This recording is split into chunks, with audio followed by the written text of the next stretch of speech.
હર હર મહાદેવ બોલ ને તું ના બોલ અમને શિવલિંગ મળેલું છે। નમસ્કાર મિત્રો, વિડીયોમાં તમારું સ્વાગત છે। તો મિત્રો, સોશિયલ મીડિયામાં હાલમાં વિડીયો ખૂબ જ વાયરલ થઈ રહ્યો છે। આ મિત્રો, વિડીયોમાં તમે જોઈ શકશો કે શિવલિંગ તમે જોઈ રહ્યા છો તે મિત્રો શિવલિંગ ભરૂચના દરિયા કિનારેથી માછીમારોને મળ્યું હતું અને જ્યારે માછીમારોએ માછલી પકડવા માટે જાળી નાખી હતી ત્યારે આ શિવલિંગ મિત્રો તેમાં ફસાયું હતું અને આમ શિવલિંગ એટલું વજનદાર છે કે મિત્રો લોકો 10 લોકો પણ સાથે મળીને ઉઠાવી શકતા નથી અને આ શિવલિંગ છે તે પાણીમાં પણ તરે છે। તો મિત્રો, માછીમારો શિવલિંગથી શું કહી રહ્યા છે તો હું પણ તમને સમગ્ર વિડીયો બતાવું। અને જ્યારે મિત્રો શિવલિંગને દરિયા કિનારે લાવવામાં આવ્યું ત્યારે ઘણા બધા લોકો તેમના દર્શન કરવા પણ આવ્યા હતા। તો પણ જો મિત્રો આ વિડીયો સોશિયલ મીડિયામાં ખૂબ જ વાયરલ થઈ રહ્યો છે। દરિયામાંથી અમારી જાળમાં ફસાયેલું છે। હમણાં 10 લોકો અમે ઊંચા ખેતર ઊંચકાતું નથી પણ આ વસ્તુ પાણીમાં તળે છે પથ્થરનું શિવલિંગ પથ્થરનું છે પણ પાણીમાં તળે છે પણ બળ કર્યા પછી અમારથી ઊંચકાતું નથી।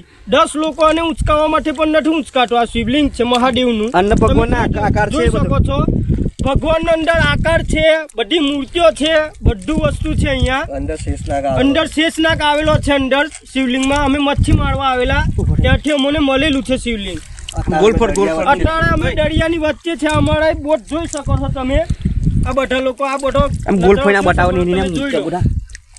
ધનકા તીરથ અખાતમાં મળેલું છે મંદિર। આ શિવલિંગ અમને તમે જોઈ શકો છો। હજારો પુરાણું વર્ષનું શિવલિંગ છે આ તમે જોઈ શકો છો। હમણાં જોઈ લો ભાઈ, વધારેથી વધારે લાયક કરજો મારા ભાઈઓ, તે વધારે વાત આગળ જાય શેર કરજો ને શેર કરજો મારા ભાઈ।